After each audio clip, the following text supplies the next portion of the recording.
스크루테이프의 편지 12번째. 사랑하는 모모드에게 확실히 넌 탁월한 진보를 보이고 있다. 단 한 가지, 네가 너무 다그치는 바람에 환자가 제 위치를 깨닫게 될까 봐 걱정이구나. 너하고 나는 환자의 위치를 정확히 파악하고 있으니 이 점을 10분 활용하여 환자에게는 이유와 전혀 다른 위치를 보여줘야 한다는 걸 잊지 말거라. 알다시피 우리가 진로를 틀어놓은 덕분에 환자는 이미 문수의 궤도에서 이탈하고 있는 중이다. 하지만 환자 자신은 진로 변경에 영향을 끼치는 모든 선택들이 얼마든지 취소 가능한 사소한 것들이라고 믿게 해야 된다. 속도가 느리긴 하지만 여하튼 자신이 지금 태양으로부터 등을 돌려 차갑고 어두운 공간 끝으로 가고 있다는 생각을 절대 허용해서는 안 돼. 환자가 여전히 교회를 드나들며 성천에 참여한다는 말을 내가 반기다시피 한 이유가 여기 있다.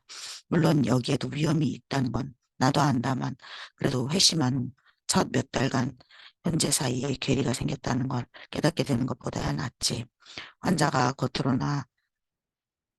겉으로나마 그리스도인의 습관을 유지하고 있다면 새 친구를 몇몇 사귀고 새 여행거리를 몇몇 찾았을 뿐이지 6주 전과 비교할 때 내 영적 상태가 크게 달라진 건 아니야라는 생각을 풀어넣어줄 수도 있단다. 그리고 그렇게 믿고 있는 한 환자가 자기의 죄를 분명하고도 충분하게 인정하고 숨김없이 회개하게 될까 봐 전전긍긍할 필요 없지.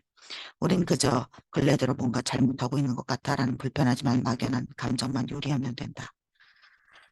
그런데 이렇게 모호한 불편함을 다룰 때는 세심한 주의가 필요해. 불편함을 너무 심화시키면 환자가 정신을 차리게 되어 게임이 끝나버리고 그렇다고 불편한 마음을 완전히 억눌러버리면 물론 원수가 그렇게 내버려 두지도 않겠지만 우리에게 유리한 상황 하나를 상황 요인 하나를 놓치는 셈이니까 석연치 않은 감정을 가슴 한구석에 남겨놓되 환자가 불편함을 감당치 못하고 마침내 진정한 회개로 나아가는 지경을 피할 때 우리는 아주 귀중한 경향을 하나 만들어낼 수 있다. 원수에 대해 생각하는 걸 점점 꺼리게 되는 경향 말이지. 모든 인간은 거의 항상 그런 식의 거리낌을 가지고 있는 법이야.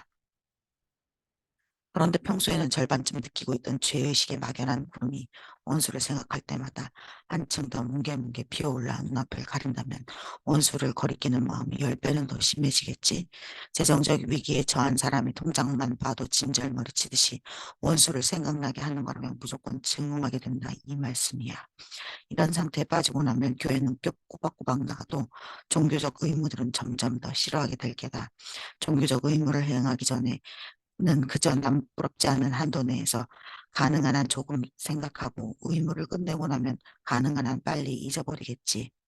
몇 주 전만 해도 환자의 기도를 비현실적으로 만들고 주의를 산만하게 하기 위해 내가 유혹해야 했지만 이제는 오히려 환자 편에서 기도의 목적을 흐트러뜨리고 자기 마음을 무디게 만들어 달라고 애걸하다시피 두 팔 벌리는 모습을 보게 될 게다.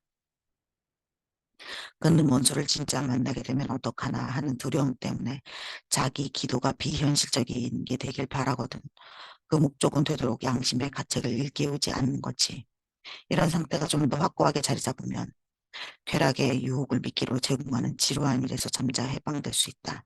불편함 그 자체, 또 불편함을 꺼리는 마음 때문에 진짜 행복에서 멀어지면 멀어질수록 또한 허영심과 흥분과 경박함이 아예 습관이 되어버리는 바람에 쾌락이 점점 시시해지고 있는데도 그것을 포기하는 것이 점점 어려워질수록 어떤 쾌락이든 습관이 될 때 시시해진다는 건 참 다행한 일이야.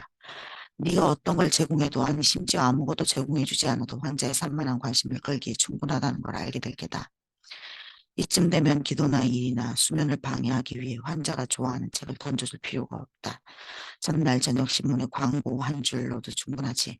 시간을 낭비시키기 위해 그가 좋아하는 사람들과 즐겨 나누는 대화에만 의존할 필요도 없어. 평소에 신경조차 쓰지 않던 사람들과 따분한 주제로 하면 되거든. 또 오래도록 아무 일도 못하게 할 수도 있지. 굳이 술 마시며 떠들어대게 하지 않아도 썰렁한 방에 앉아 꺼진 불씨만 멍하니 바라보면서 늦게까지 잠 못 이루게 할 수 있다고. 마땅히 피해야 할 건강한 외향적 활동은 다 죄다 금지시키면서 그 대신 할 만한 일은 아무것도 주지 않을 수도 있지. 그렇게 되면 내가 언젠가 맡았던 환자가 이곳 지옥에 도착했을 때처럼 네 환자도 이렇게 말하게 될걸. 이제 보니 나는 해야 할 일도 하나 못하고 좋아하는 일도 하나 못한 채 인생의 대부분을 보내버렸구나. 그리스도인들은 원수를 놓고 그분 없이는 아무것도 강하지 않다고 했다. 아무것도 아닌 것이야말로 정말 강하고 인생의 가장 중요한 시절을 슬쩍 할 수 있을 만큼 강하지. 인간은 달콤한 죄도 못 되는 것. 달콤한 죄도 못 되는 것 도대체 뭔지 모르고 왜 하는지도 모를 것에 미적지근하니 관심을 보이다 말다 하거나 자기도 잘 모르는 어렴풋한 호기심을 채워보다가 손장난이나 발장난을 하거나 좋아하지도 않는 쪽으로 흥얼거리다가 혹은 흥미로운 욕망이나 야망이 자극된 것이 아닌데도 일단 우연이라도 발을 디디고 나면 도저히 빠져나오기 힘든 그 길고도 오독한 몽상의 미로에서 헤매다가 인생을 낭비한다. 인간이란 그만큼 혼미에 끼치기 쉬운 약한 족속들이야. 이런 건 죄다 사소한 죄가 아니냐고 말하고 싶겠지.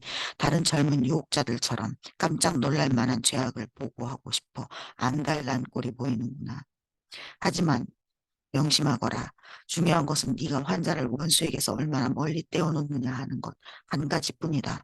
아무리 사소한 죄라도 그것이 쌓여 인간을 빛으로부터 아무것도 아닌 것으로 조금씩 조금씩 끌어올 수만 있으면 그만이야. 만약 도박으로 그런 효과만 낼 수 있다면 살인을 유도하는 것보다 못할 게 없다. 사실 가장 안전한 지옥행 길은 한 걸음 한 걸음 가게 되어 있다. 그것은 경사도 완만하고 걷기도 쉬운 데다 갈래길도 이정표도 표지판도 없는 길이지.